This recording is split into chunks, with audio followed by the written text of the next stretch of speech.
Shut up and do it yourself here. Figured I'd do another video. So I bought this Jeep for pretty cheap, but it had a few issues. One of the issues was the starter wouldn't engage, and I got tired of messing with it, so I figured out how to make it a push button start, and I just diverted that whole part of the process altogether. Here, I'll show you what happened. So I bought the car, and so it'll go that far. You go to start it, nothing. I'm assuming that there's some kind of issue with this old security system that's in here, and I don't feel like digging around.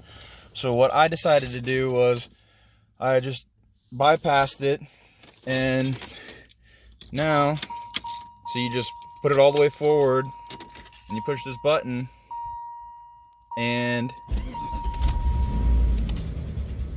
starts right up, and then you can just turn it off like that.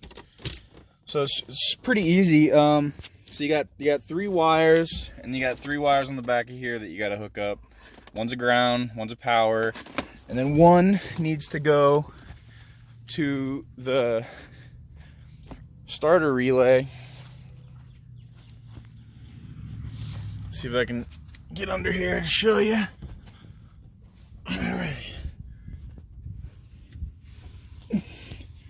All right, you can see my wire right here, and here's the starter, and you can see that wire right there.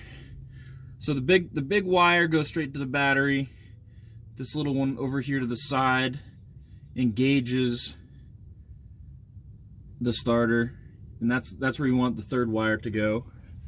This will work on just about any car, but don't sue me if you ruin your car by doing this. This is just like a last-ditch effort to make this old Jeep run.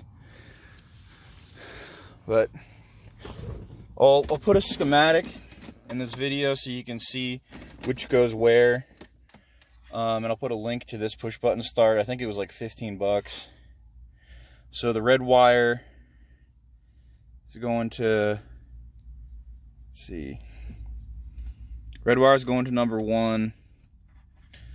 The blue wire, which is going to the power, is going to number 2.